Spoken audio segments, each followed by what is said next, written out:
Valencia, is that right? Yes. From the BTU Center, Ukrainian Biotechnology. Yeah. Thank you for presentation. My name is Valencia. I'm a plant physiologist and also I'm a PhD student.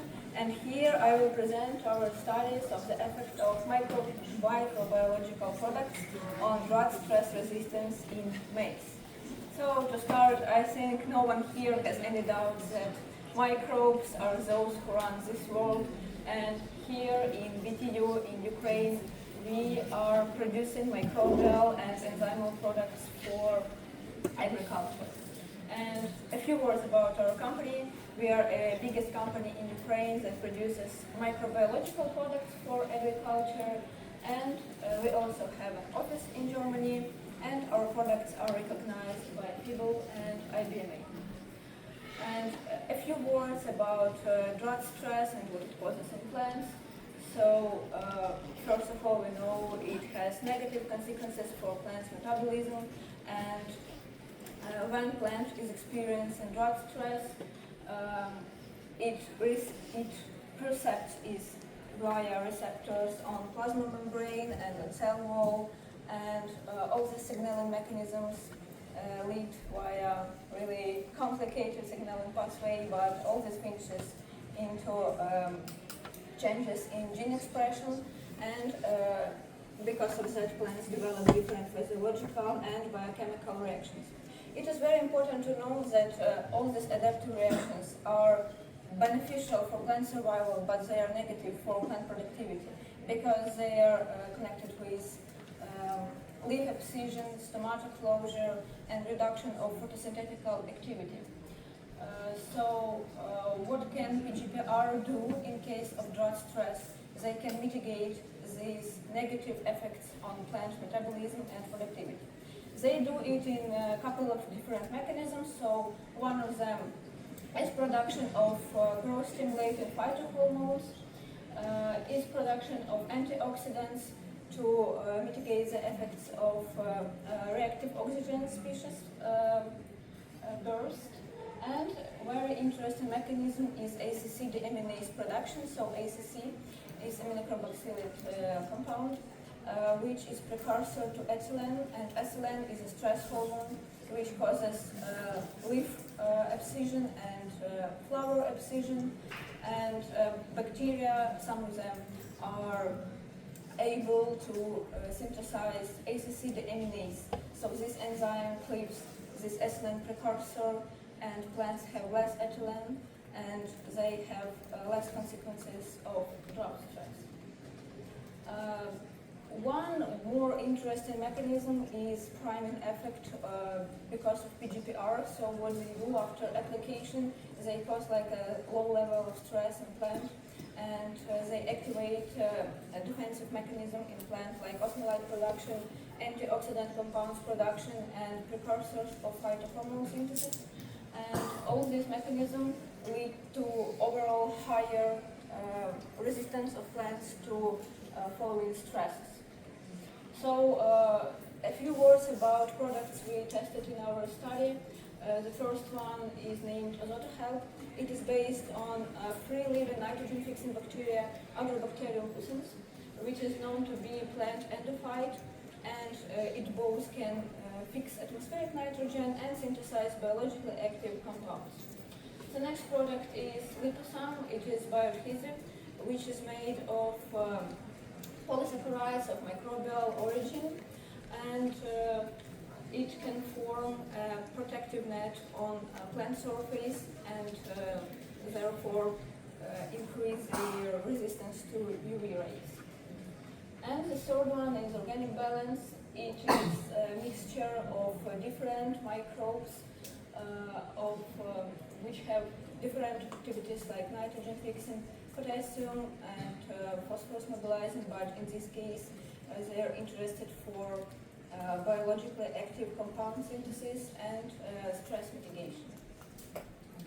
A few words about our experimental setup and condition. It was a field trial which was carried out in Ukraine.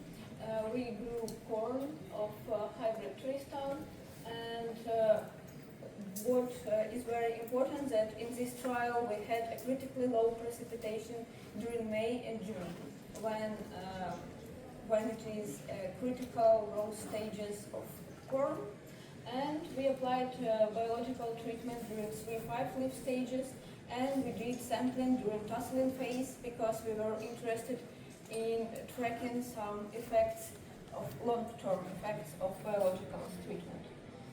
Which methods did we apply? A few words about them.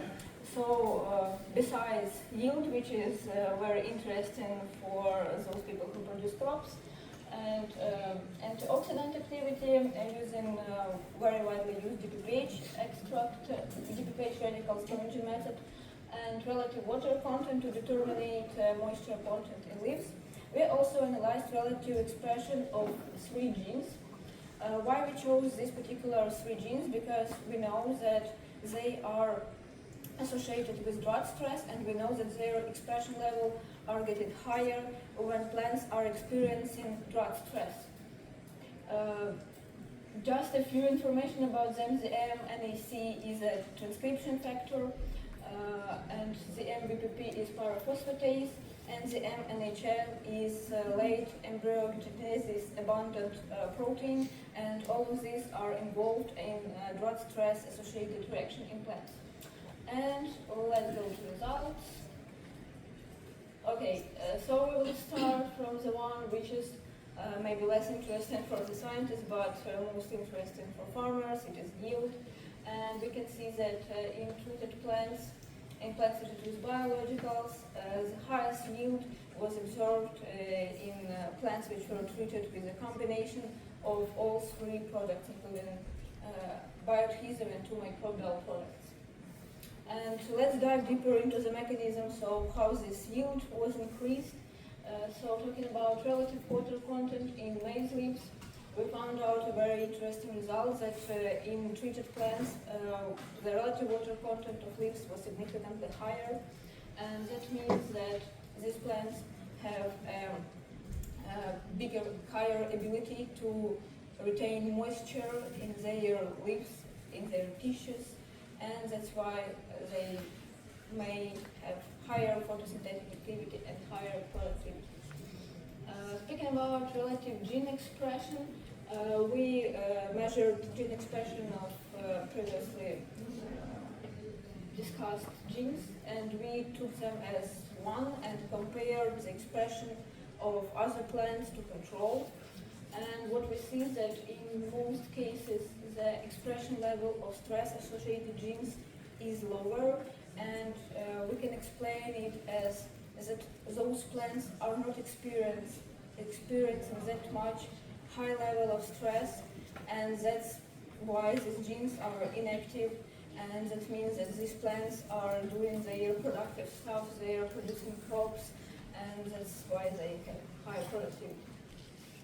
And about antioxidant activity, we can see that in some variants after biological treatment we can see higher antioxidant activity. So we can combine it with the action of microbials, and we can see that in variant treated with biological polysaccharides without liver, compared to control, we have slightly lower activity. So we can say that increase in antioxidant activity can be explained only by the action of microbials, by living component. So let's conclude.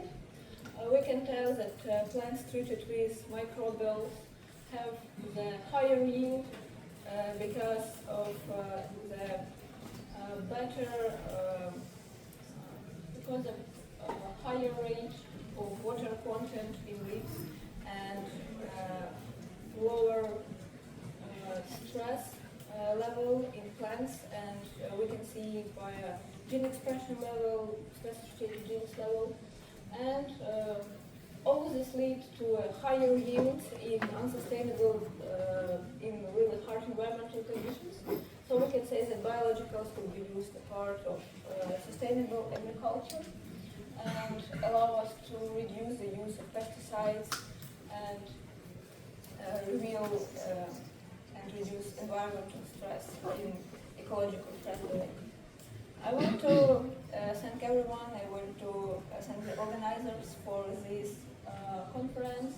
And I want to emphasize that all this work was done in Ukraine in very, very harsh conditions, because it is very difficult to work and do science when there is Russian war in our country. And I want to emphasize it is very important to stand with Ukraine and to remember it all. Thank you.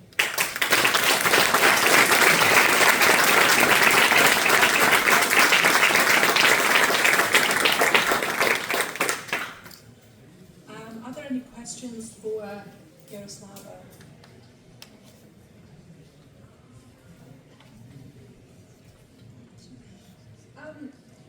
So you've shown that sort of they're growing better in drought stress, but have you looked at whether there's any sort of effect on soil pathogens or on any pathogens at all? In this particular work we didn't study it, but in our companies we have a lot of trials which also study the pathogens and saprotrophic microorganisms in the soil. And yes, we can see when we do soil treatment with biologicals, we see an increase of saprophytes in the soil. So yes, beneficial microbes have a very positive effect on soil microbiome. Are there any questions? Thank you very much. Thank you.